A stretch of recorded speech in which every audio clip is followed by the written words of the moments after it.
standar yang sama ketika Al-Quran dibenturkan, ya kamu ngeles kayak bajai. Nggak ada lu bukti itu bahwa masih bersifat spekulasi dong. Bisa iya, sama. bisa tidak. Ya, Al-Quran itu juga bersifat spekulasi.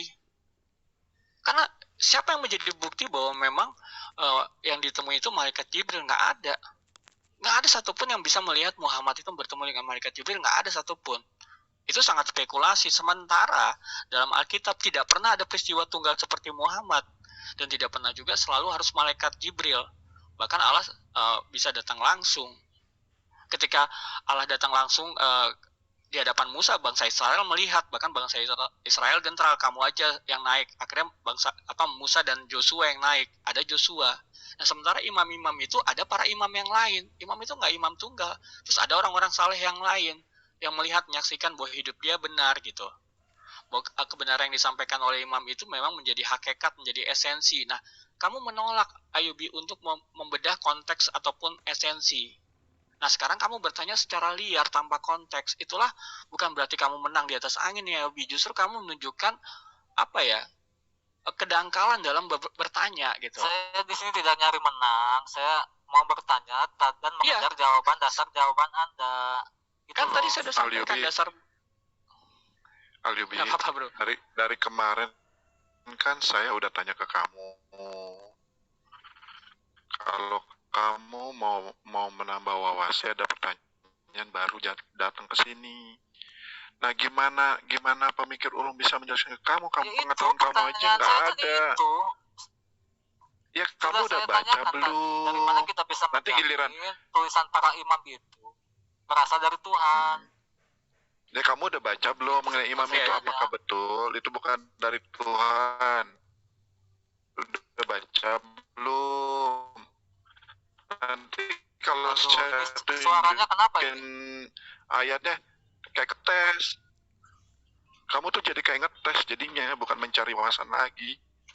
Kalau saya ini pengertian saya cari wawasan, saya baca dulu nih Al-Quran nih. Terjemahannya karena saya bahasa Arab. Ngetes, kalau kalian itu meyakini ini memang benar kan dengan mudah bisa menjawab dong. Harusnya gampang, tinggal jawab saja. Nggak mau, nggak bisa begitu. Ayubi. Sorry, saya potong semua. Begitu. Makanya gini, kalau kamu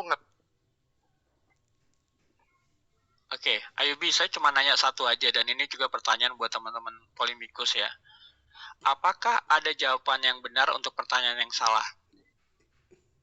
Ayubi, coba jawab saya. Apakah ada jawaban yang benar untuk pertanyaan yang salah? Tidak.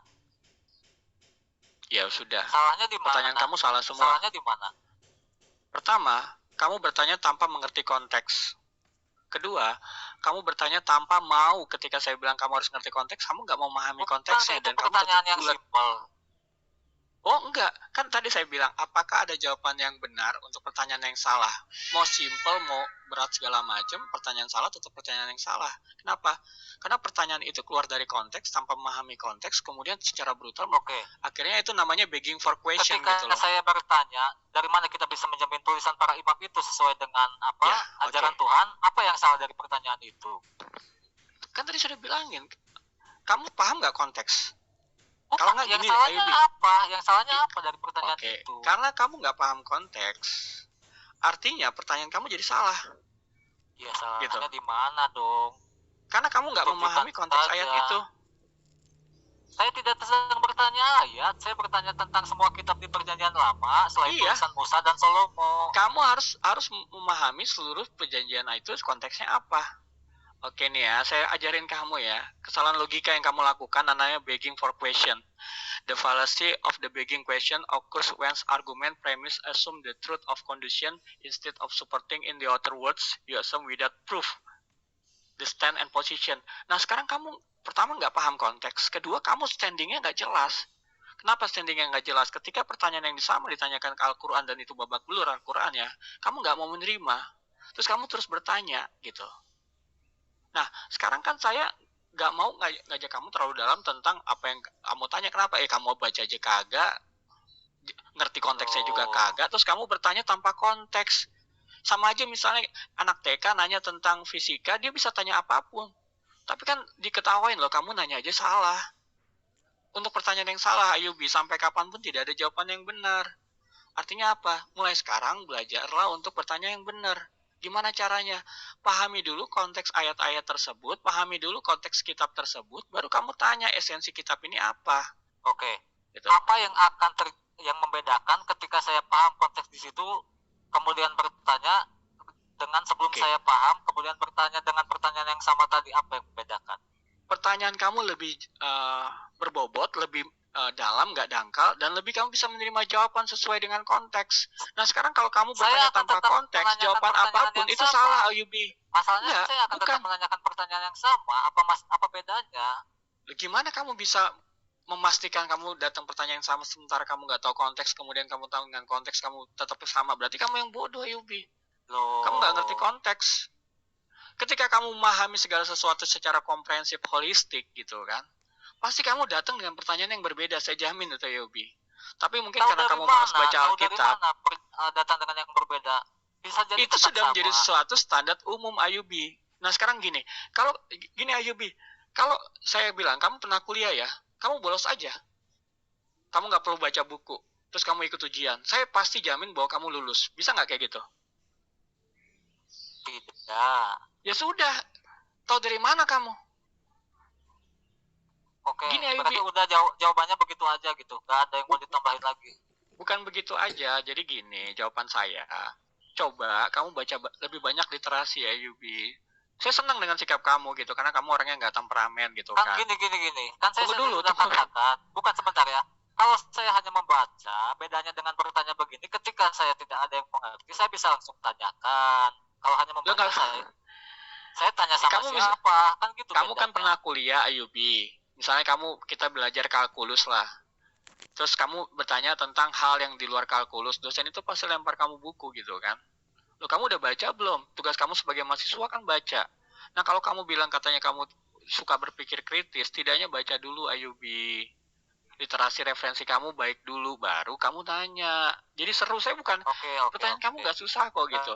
Nah tapi ketika gini, yang saya bilang sama kamu, kalau kamu nggak paham konteksnya, jawaban apapun yang kami berikan, bukan saya aja, itu pasti salah.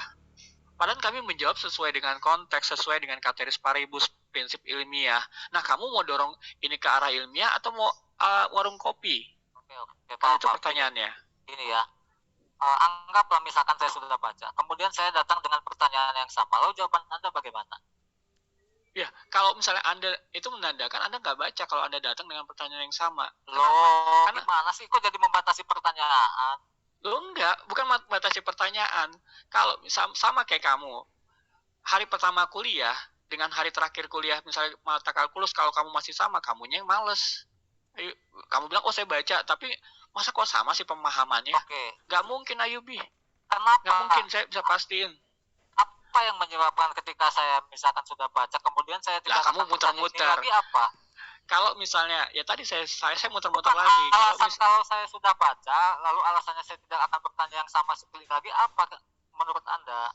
Kenapa ya, karena Anda sudah mendapatkan pemahaman konteks. Setidaknya kalau Anda paham konteksnya, Anda nggak bertanya seperti itu. Karena konteksnya itu ada. Tadi saya bilang definisi firman bagi Alkitab itu apa sih? Meskipun ya, saya sudah paham konteks, anggaplah begitu. Tetap saja kan saya bertanya, loh, tulisan para imam ini berasal dari mana? Ayubi nggak bisa dianggap. Ketahuan Ayubi yang otaknya berisi sama otaknya kosong ketahuan. Sorry ya Ayubi, jangan ngeyel-ngeyel. Masalahnya pertanyaan ini akan tetap ada. Tetap ada. Pertanyaan Ayubi. Saya kasih contoh deh. Saya kasih contoh langsung deh biar puas ya Ayubi. Imam Harun itu imam yang ditunjuk langsung oleh Yesus. Oleh Tuhan, bukan Yesus, oleh Tuhan. Cukup nggak Ayubi? Ditunjuk langsungnya di mana itu? Di ayat mana? Nah, kan saya udah pasti tahu. Saya gimana bisa jelasin kalau sama orang yang harus baca? Iya, kan tinggal tunjukkan aja ayatnya dong. Ya udah, Keluaran 28 ayat sebentar. Ayat 3. Kalau Harun saya tidak tanya Harun, saya tanya imam yang lain.